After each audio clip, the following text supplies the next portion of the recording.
Hey YouTube, Dave here. This is going to be the first of many in a video series on how to, on a low budget, build a mountain sled with old parts and stuff that will rival more modern sleds. So I'm starting out with my 96 Summit. It's a 670. It had a 136 track on it originally. And now I'm in the middle of swapping that to a 151 2-inch paddle. And so that's going to be part of this video series. But main thing I want to focus on is what you can do with very little money and keep up with, if not better, much newer, much more higher performance, much more expensive sleds.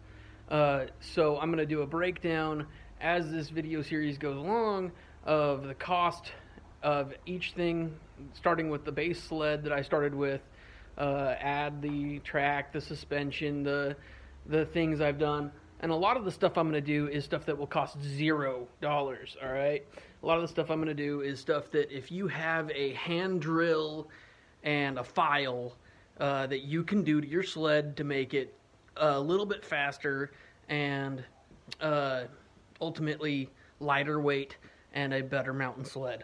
So follow along and we'll see what we can do. The first thing that I had to focus on with my sled doing the 151 conversion to 2-inch paddles is that the 2-inch paddles don't clear. The 2-inch paddles, I got this track and suspension right here from a guy on Craigslist, you know, the usual thing, Craigslist, for like $100. It was like $100, and the guy was parting out a 2002, I want to say, Skidoo Summit 700. Now, the stuff I'm going to do in this video series isn't necessarily exactly for Skidoos. A lot of the stuff I'm going to cover will be basic.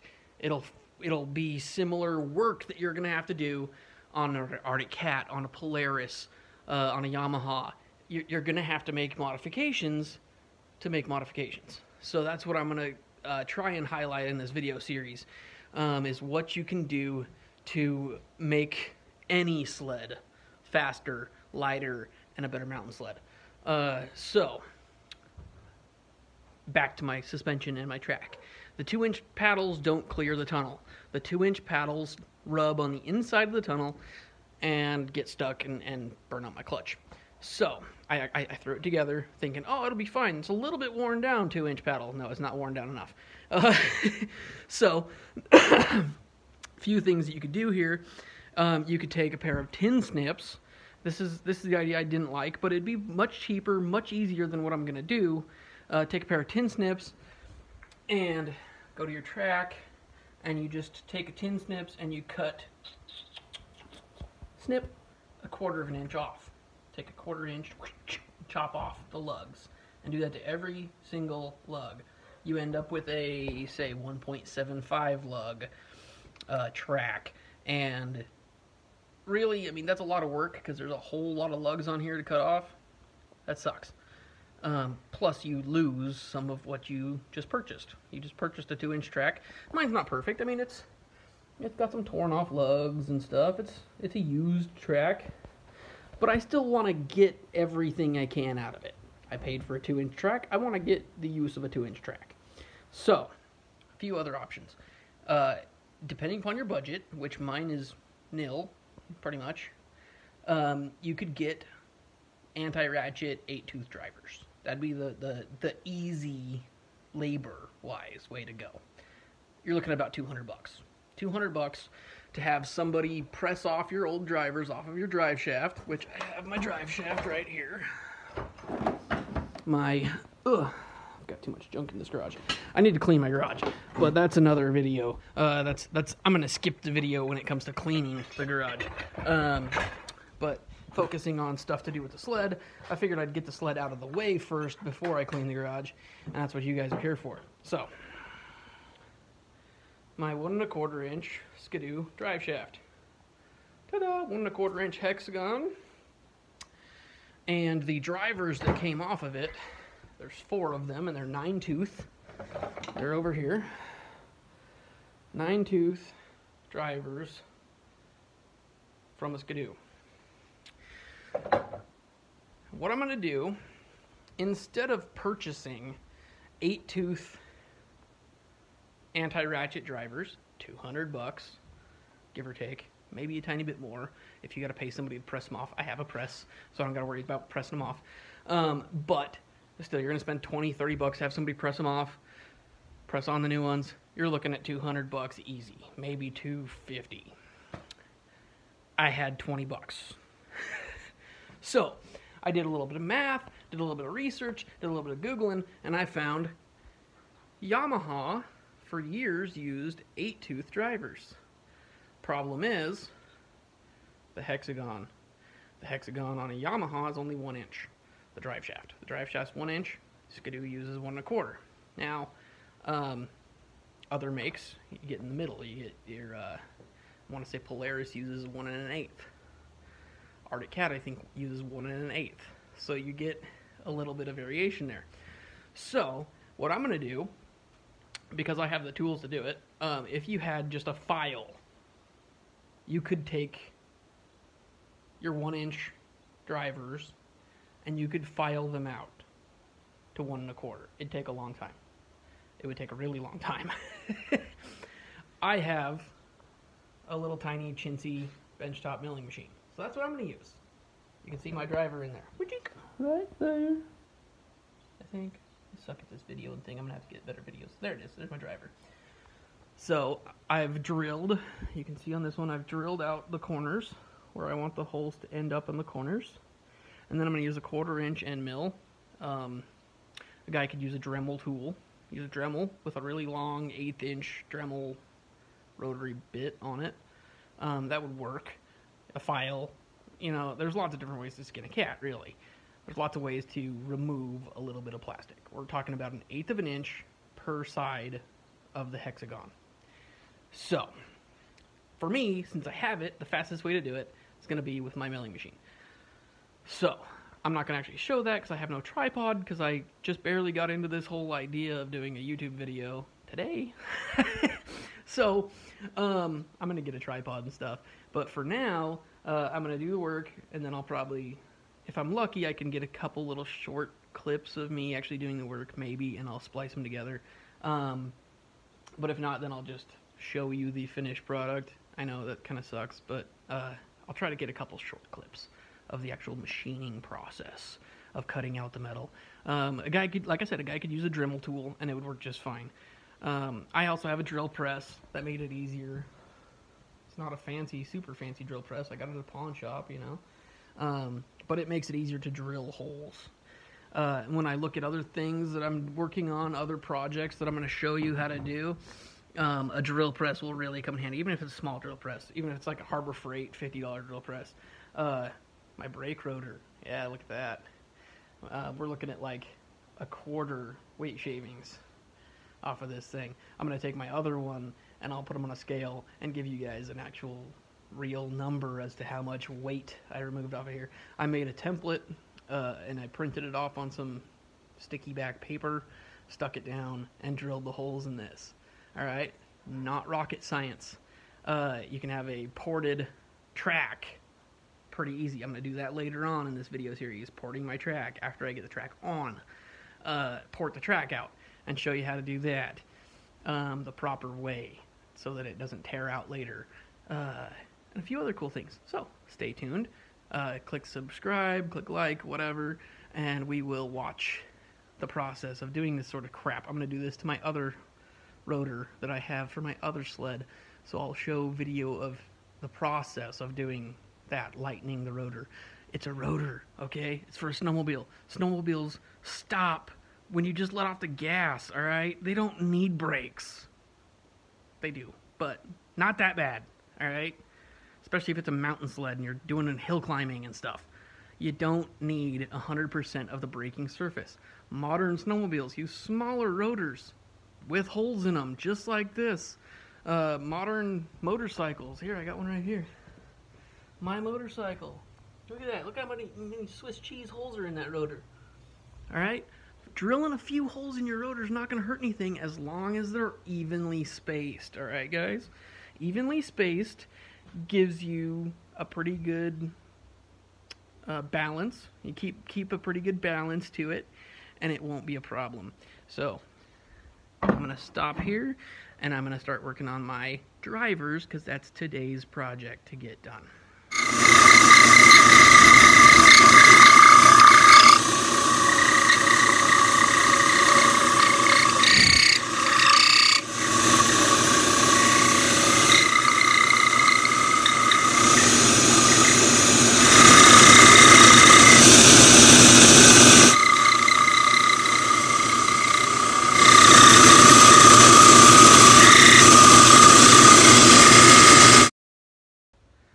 So if you had a drill press or a hand drill, you could just drill a bunch of holes in this thing and it'd be fine. You could punch a bunch of little holes and cut a lot of weight down out of these.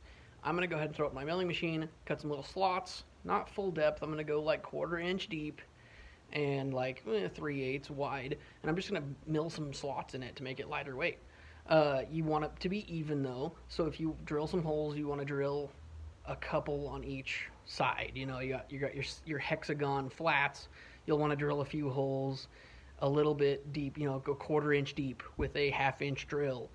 And then you want to go to the same spot and drill a couple 1/4 inch deep 1/2 inch holes. You want it to be roughly balanced. You don't want it to have a heavy side and a light side. But as long as it's pretty close. I mean, it's a small shaft, so the more out of balance it is, you're not going to notice. It's not like an 18-inch car tire wheel, you know. You have an 18-inch diameter. If it's off by a couple ounces, you'll feel it. This thing, if it's off by a couple ounces, you're only talking about a 1-inch, 1 1/4 inch diameter off center, you know, that you're dealing with. So here's some of the milling of the shaft to cut some weight out.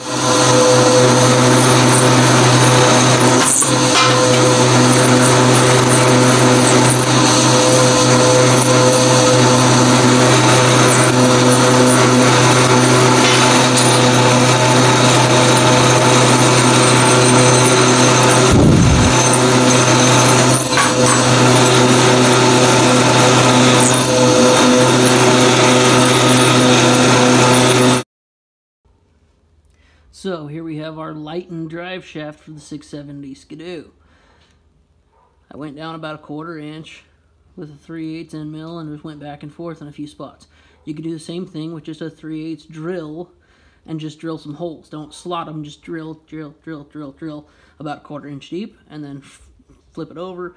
You want to stay away from the area where your track drivers are going to go. I used just a dirt mark and went by eye to get it so that I'd take out as much as possible without affecting where the drivers actually sit at.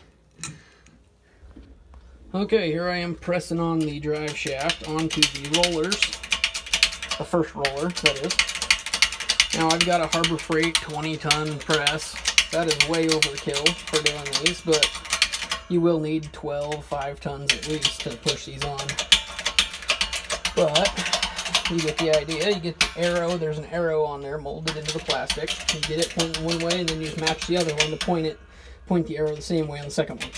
So, like I said, this is way overkill, so I can just do it by hand, but usually you'd need the lever, which is right here. But because this is a huge press for a small light-duty part, it goes pretty easy, other than having to move it every couple times. You can only travel 4 inches or so and then move it. But you get the idea.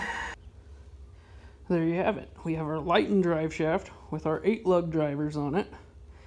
And just for comparison's sake, I picked up my 1-inch drive shaft, which is actually about 4 inches shorter also in length.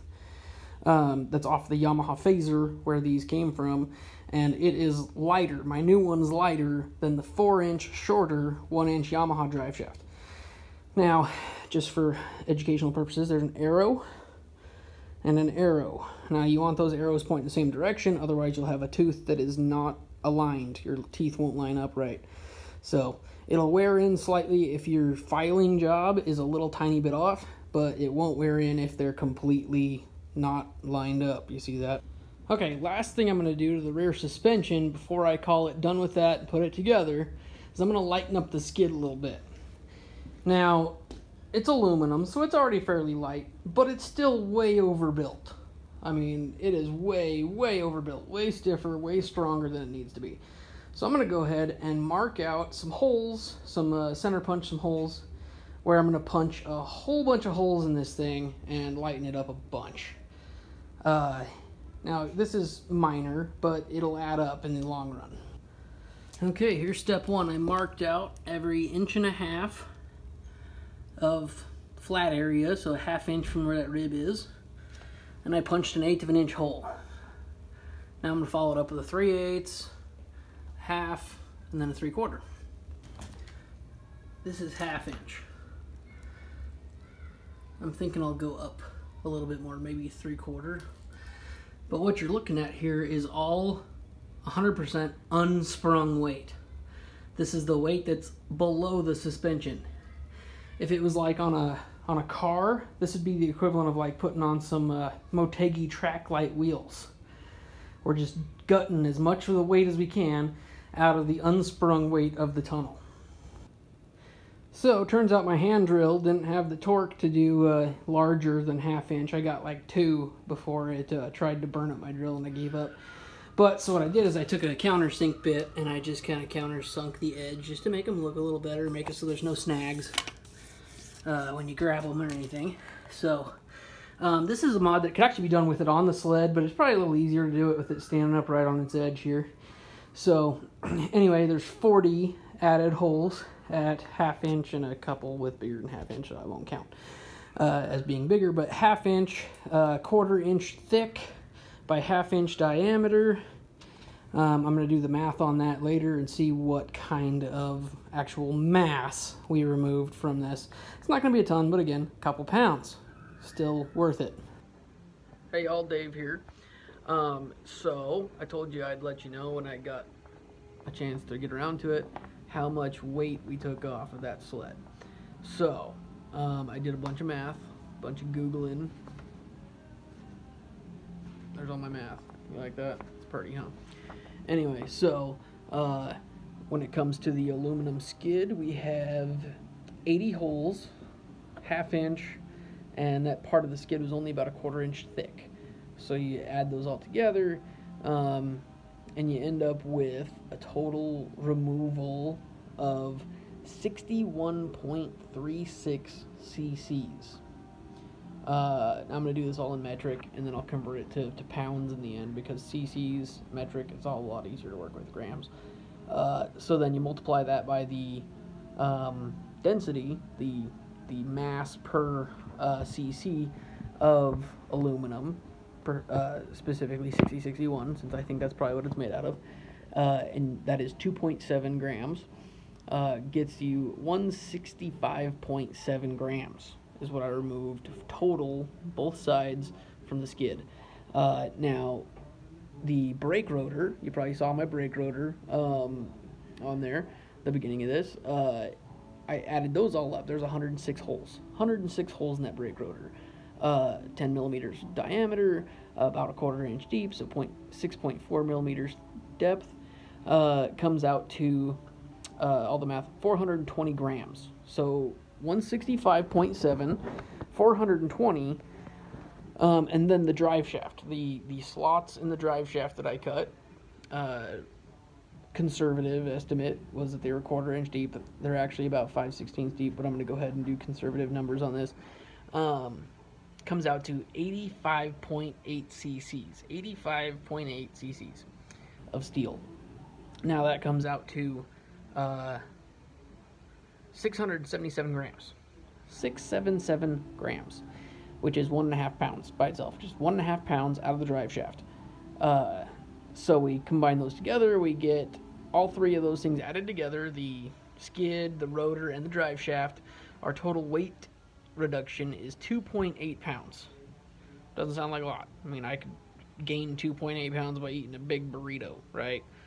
But when it's coming from the rotational mass, which the rotor and the drive shaft are the rotational mass that the engine has to push, and from the skid, which is part of the unsprung weight, it's going to make a pretty good difference to that particular sled. Now, that's not the only thing I'm going to remove. I'm going to take some weight out of the track when I port it.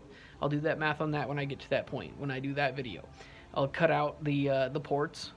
I'll count the number of ports, and I will do the math on X thick rubber by how big of a hole, and do the math on that, and I'll get you a weight on how much is removed from the track. Now, that's going to make a big difference. That's probably going to be the biggest difference to the horsepower feeling, is that it's going to be weight taken from the actual track itself, which is what the engine has to push. It's the same as putting lightweight tires on, right? I mean, your tires, your track, it's going to do the same thing as that. So you're going to lose a lot of weight. Plus, another added benefit of porting the track is it's more flexible. It flexes around the curves that it has to go. And so that makes it more easy to push also, is that it's more flexible, so it bends around the drive shaft drivers. It bends around the rear wheels at the back of the skid easier. So, anyway, so there's the breakdown for you. I'll get those videos probably done next week. Anyway, so stay tuned. Click subscribe, like, all that crap. And I'll see you again next time.